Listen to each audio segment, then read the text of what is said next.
यानी 4 से ज्यादा लोग इकट्ठा हो तो उस पर रोक है। लेकिन इस बीच आपको बताएं कि सियासत भी इस पर अब जमकर हो रही है, क्योंकि पहले सर्वे के दौरान कुछ नहीं होता, अचानक हो हंगामा होता है। इसको लेकर बयानबाजी भी तेज है। रिपोर्ट आपको इसी से जुड़ी दिखा रहे हैं।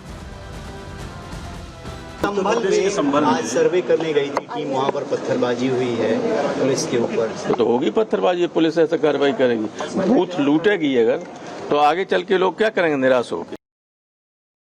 तो रामगोपाल यादव कैसे सही ठहरा रहे हैं ये आपने सुन लिया, लेकिन जोरदार नारेबाजी अब इस पर होती दिखाई दे रही है, बयानबाजी इस पर होती दिखाई दे रही है, क्योंकि मौका उपचुनावों के बाद यहां पर इस तरह का खड़ा हुआ, जहां पर उपद्रव होती दिखाई दी, आगजनी होती दिखाई दी और सब कुछ ऐसा लगा कि कट्टरपंथियों ने जानबूझकर किया। रिपोर्ट देखिए।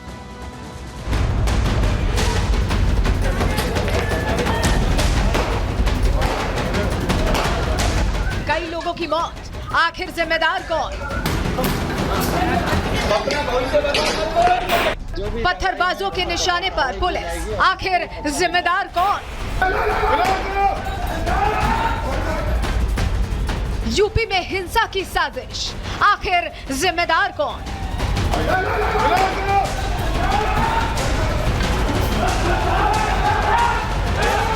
ये वो सवाल हैं जो संभल में हुए बवाल के बाद उठ रहे हैं।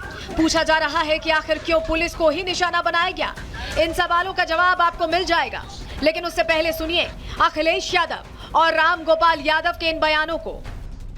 रामगोपाल सर, संभल में जो पथराव हुआ उस पर क्या कहेंगे सर? एक दर्जन संभल में अरे ठीक हुआ जो हुआ, हम क्या करें।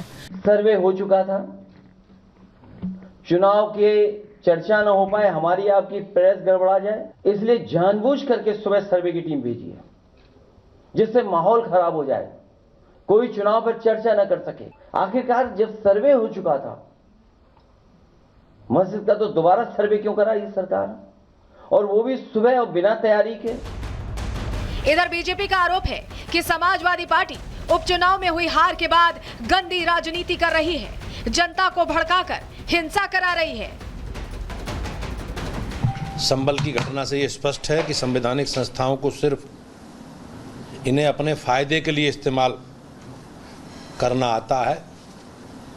इन लोगों ने हमेशा संविधान को ठेंगा दिखाने का काम और संविधान का सबसे ज्यादा चीरहरण करने का काम इन्हीं पार्टी के लोगों ने किया है। न्यायालय के आदेश का पालन कराना ये सरकार की जिम्मेदारी है, पुलिस प्रशासन की जिम्मेदारी, उसे कराया जाएगा। जो माननीय न्यायालय के आदेश के अनुपालन में बाधा डालेंगे उनके खिलाफ कानून अपना काम करेगा। ये कोई तुगलक की फरमा नहीं चल सकता, तुगलक की सरकार नहीं चल सकती, फतवे नहीं चल सकते। देश का कानून सब लोगों पर लागू है, वो मानना पड़ेगा। इस तरह की अराजकता, गुंडई और न्यायालय के आदेश की अवहेलना या उसके खिलाफ जिस तरीके से आप देख रहे हैं तांडव करने का प्रयास कर रहे हैं, ये योगी जी की सरकार में चलने वाला नहीं है। निश्चित रूप से कानून उनको ठीक कर देगा। इतना ही नहीं, आचार्य प्रमोद कृष्णम ने भी संभल में हुई हिंसा को लेकर सपा को आड़े हाथों लिया। कहा कि संभल कल की भगवान के अवतार स्थल है। समाजवादी पार्टी के कुछ नेता संभल को दंगल की आग में झोंक रहे हैं। वो इस कदर बौखलाए हैं कि संभल में या प्रदेश के किसी और शहर में दंगा फैलाने वालों का समर्थन कर रहे हैं। ये जो संभल में उपद्रव हो रहा है, इसके पीछे समाजवादी पार्टी के नेता हैं। मैं उत्तर प्रदेश के डीजीपी और उत्तर प्रदेश के मुख्यमंत्री जी से मांग करता हूं कि संभल को जो लोग दंगों की आग में झोंकना चाहते हैं उनके खिलाफ सख्त। जो आज वहां सर्वे के दौरान जो कुछ भी बवाल हुआ है, हिंसा हुई है, तो उसके लिए यूपी का शासन व प्रशासन पूरी तरह से जिम्मेवार है। इधर संभल हिंसा को लेकर केंद्रीय मंत्री गिरिराज सिंह ने भी आरोप लगाया कि शरिया कानून स्थापित करने की साजिश हो रही है, जिसके बाद कांग्रेस विधायक इरफान अंसारी ने पलटवार करते हुए समाज को बांटने का आरोप लगाया। जिहादी वाले लोग जो शरिया कानून स्थापित करना चाहते हैं भारत के लोकतंत्र को खत्म करके, ये संभल की घटना उसी मानसिकता का द्योतक है। अगर कानून पर ये हमला है, ये लोकतंत्र पे हमला है, ये भारत पर हमला है, ये देश बर्दाश्त नहीं करेगा। कौन आदमी है ये? भाजपा में गया तो जाके वहाँ नेता बन गया है। भाजपा में जो आग उगलता है उसी को भाजपा प्रमोट करती है। हम लोग समाज को जोड़ने का काम करते हैं। आपके बयान से मान लीजिए कहीं कुछ घटना घट के जिम्मेवार कौन होगा? एक तरफ पूरे प्रदेश में इस हिंसा को लेकर सियासी बयानबाजी तेज है। बीजेपी समाजवादी पार्टी पर आरोप लगा रही है। आरोप लग रहे हैं कि उपचुनावों में सपा की हार का साइड इफेक्ट अब दिख रहा है। तो वहीं एक सवाल अभी भी बना हुआ है कि आखिर इस हिंसा का जिम्मेदार कौन है। Bureau report, Republic Bharat. तो देखिए सवाल कई हैं, क्योंकि ऐसी घटनाएं जब होती हैं तो उसके पीछे ये होता है या तो अचानक हुई है या तो प्लान्ड हुई है। अब दोनों लिहाज से जांच की जा रही है। चलिए आगे बढ़ते हैं, अगले सेगमेंट की अब बात करेंगे और बात करने वाले अब महाराष्ट्र की, क्योंकि एक ही सवाल अब महायुति की जीत के बाद सामने आ रहा है कि आखिर मुख्यमंत्री कौन बनेगा।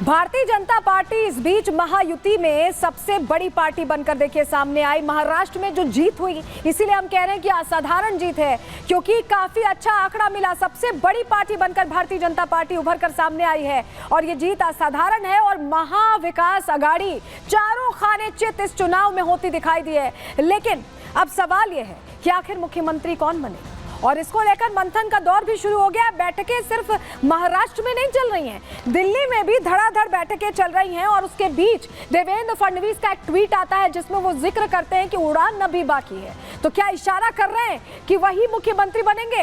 चलिए इस सस्पेंस पर हम आपको पूरा विश्लेषण करके बताएंगे कि आखिर वो चेहरा कौन है जो मुख्यमंत्री बनने का प्रबल दावेदार है। लेकिन पहले तस्वीर यहाँ आपके सामने रख रहे हैं। ये आप देख रहे हैं देवेंद्र फडणवीस का आवास, जहां पर बैठक करने के लिए, मुलाकात करने के लिए, क्योंकि जीत हो गई है, उसके बाद देवेंद्र फडणवीस से मुलाकात करने के लिए लगातार तमाम बड़े चेहरों का आने का सिलसिला जारी है। सरकार बनाने पर चर्चा हो रही है। सुबह से नेताओं का आना जाना लगा हुआ है। बीजेपी प्रदेश अध्यक्ष पहुंचते हैं, शिवसेना के विधायक भी पहुंचते हैं, मुलाकात करते हैं। और आपको दूसरी तस्वीर भी चलिए अब दिखाते हैं। दूसरी तस्वीर देखिए शिवसेना नेताओं की। होटल में शिवसेना नेता ठहरे हुए हैं और यहाँ भी मुलाकातों का दौर चल रहा है। ये तस्वीर भी आपको इसलिए दिखा रहे हैं क्योंकि ये जो बैठकें हैं, यहीं से रास्ता साफ होना है। और महायुति की जो तीसरी पार्टी है एनसीपी, अजित पवार के घर पर आप ये देखिए, अजित पवार के घर पर बैठक करने के लिए तमाम चेहरे पहुंचे हुए हैं। अजित पवार यहाँ मंच पर बैठे हुए हैं।